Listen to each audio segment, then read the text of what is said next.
Bonjour et bienvenue à cette émission du 15 des experts consacrée à faire ses premiers pas en bourse. Je suis David, je suis chef de produit épargne financière chez Société Générale et je me filme depuis une salle de réunion de la Défense.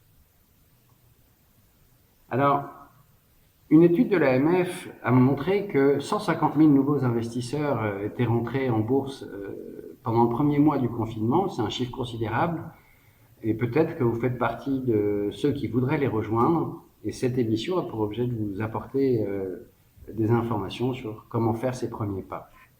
Alors avant de commencer, je vous propose de définir rapidement ce qu'est la bourse. On appelle aussi les marchés financiers. C'est peut-être plus intéressant de parler de marché financier parce qu'il y a la notion de marché.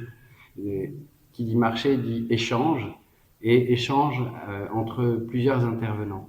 Alors ces intervenants pour les marchés financiers, ce sont d'abord les émetteurs, qui peuvent être des entreprises ou des États, qui viennent chercher des financements auprès d'investisseurs qui sont des particuliers ou des professionnels. Donc la bourse, c'est en fait une occasion d'investissement dans l'économie réelle avec un espoir de gain, mais en acceptant une prise de risque. Comment fonctionne la bourse ? Aujourd'hui, les transactions sont informatisées dans un cadre réglementé très strict pour en assurer la sécurité.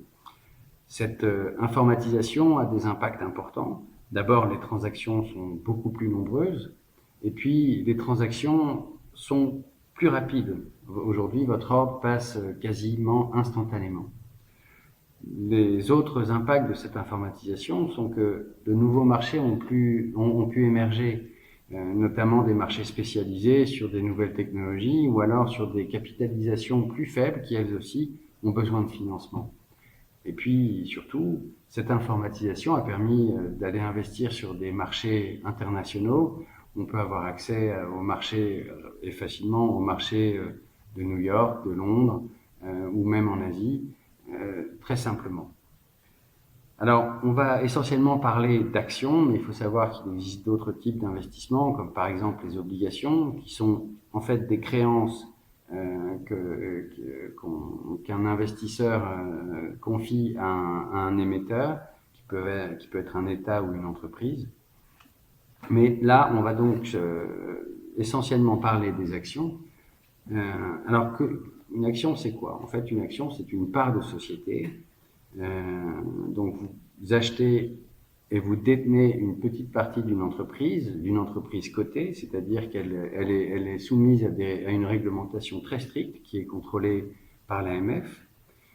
Et en tant qu'actionnaire, vous avez des droits, et notamment le droit de percevoir ce qu'on appelle des dividendes, c'est-à-dire une distribution d'une partie des bénéfices réalisés par une entreprise si l'Assemblée générale décide de distribuer ces dividendes. Et justement, c'est là votre deuxième droit, qui est un droit non pécuniaire, qui consiste à avoir droit au chapitre, et donc à participer et avoir des voix, autant de voix que vous avez d'actions, à l'Assemblée générale des actionnaires.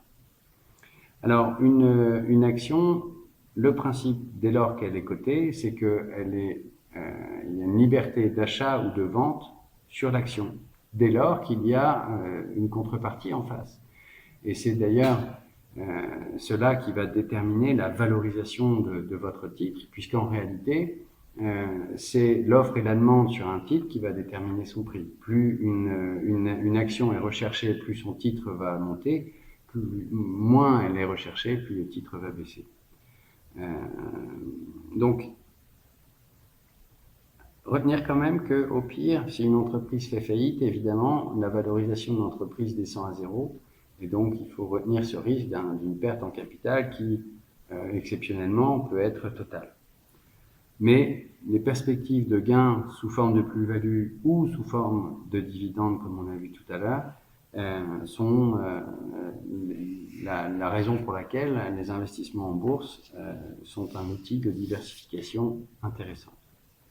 Que faut-il savoir avant de débuter en bourse ? Un placement en bourse, c'est un moyen de diversifier son patrimoine. Alors, il faut accepter évidemment un risque de perte. On ne place que les montants dont on n'a pas besoin à court ou moyen terme.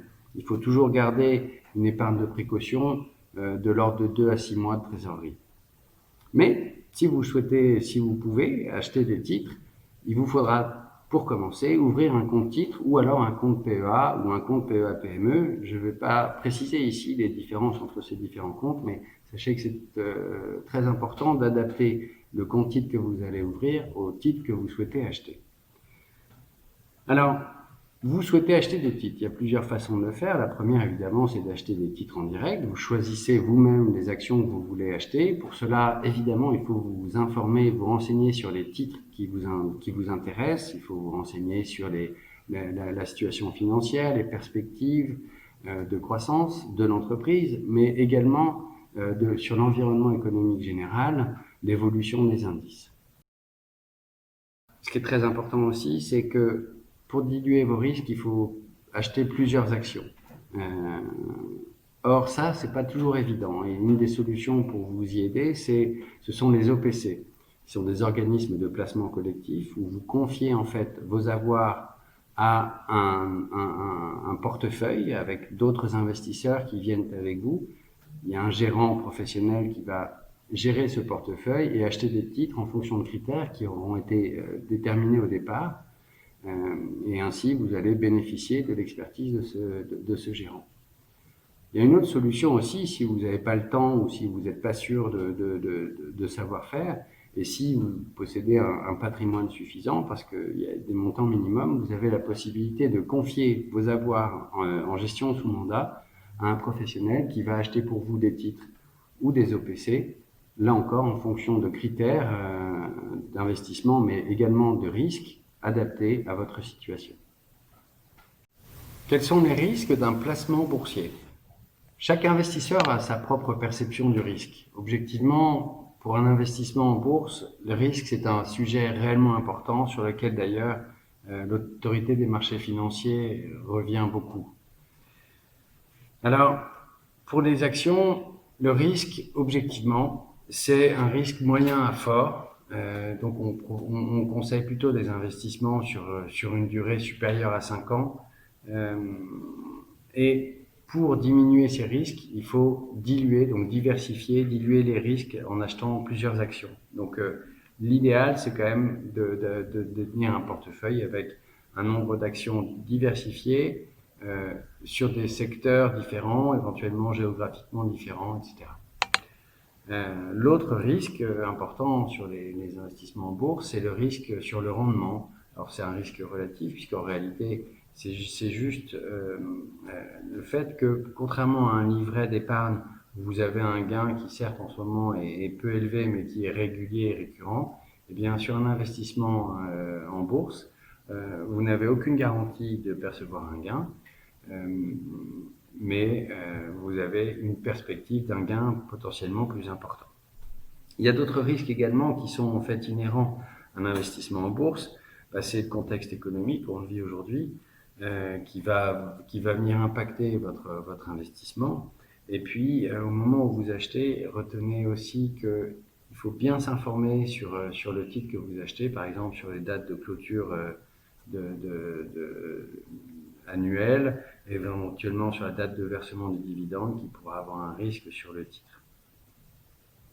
Comment passe-t-on un ordre de bourse ?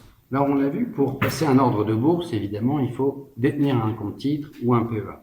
Une fois que vous avez ce compte titre ou ce PEA, vous pouvez passer vos ordres soit directement en agence auprès de votre conseiller, soit par Internet, et c'est aujourd'hui le plus répandu, par Internet ou sur les applis mobiles de votre établissement financier. Alors, le passage d'ordre, c'est un moment crucial parce que c'est à ce moment-là que vous allez voir le carnet d'ordre. Et ce carnet d'ordre, il va déterminer le montant des échanges sur le titre que vous convoitez, les vendeurs à combien ils souhaiteraient vendre à l'instant où vous vous positionnez, et les vendeurs et les acheteurs à combien ils sont prêts à acheter. Et c'est là que vous devez vous positionner. Et donc, vous allez, pour cela, utiliser des ordres. Il y a différents types d'ordres possibles. Il y en a 5, mais en réalité, il y en a exclusivement 3 qui sont utilisés. Le premier, c'est l'ordre à cours limité. C'est de loin le plus utilisé. En fait, vous fixez au moment du passage d'ordre, vous verrez sur une application ou sur Internet, vous fixez au moment du passage d'ordre un prix minimum à la vente ou un prix maximum à l'achat. Si le cours dépasse ces seuils, l'opération ne se fera pas. C'est une sorte de garantie pour vous. Le deuxième type d'ordre, c'est l'ordre au marché. Là, l'ordre passera quoi qu'il arrive. Le marché acceptera votre offre, sauf si personne ne veut y répondre à l'instant T. Le troisième est un peu plus compliqué, c'est un ordre qu'on dit à la meilleure limite. Alors celui-là, il va privilégier les ordres les plus intéressants sur le fameux carnet d'ordre dont je vous parlais. Donc il est un peu plus complexe, mais il n'y a aucune garantie sur le cours auquel vous pourrez avoir accès pour votre opération. Que faut-il savoir sur les frais? Alors il y a un point qui est très important sur les titres et qu'il faut avoir en tête au moment de vos opérations, c'est qu'évidemment il y a des frais qui sont liés à vos opérations de bourse et à la conservation de vos titres sur les comptes titres. Donc ces frais sont variables en fonction des établissements bancaires, il faut absolument vous renseigner et d'ailleurs les établissements ont l'obligation de vous donner une information claire et précise sur le sujet. Et puis par ailleurs, il y a la loi Pacte qui impose depuis le 1er juillet un plafonnement sur les PEA. Donc là, vous êtes sûr que les frais vont pas déplacer ce plafond légal. Alors les frais, ils sont de deux ordres. Il y a d'abord les frais liés au passage d'ordre, ce qu'on appelle les frais de courtage, qui viennent rémunérer l'établissement bancaire qui fait l'opération pour vous.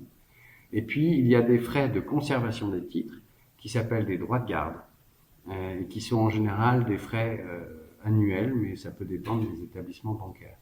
Quoi qu'il en soit, dans le calcul de vos plus ou moins-values, n'oubliez pas de les prendre en compte. Parfois, ça peut avoir un impact important. Merci d'avoir suivi cette émission sur faire ses premiers pas en bourse. J'espère vous avoir apporté des informations qui vous serviront pour entrer sur ce monde absolument passionnant. Je vous donne rendez-vous mardi prochain pour un nouveau 15 des experts.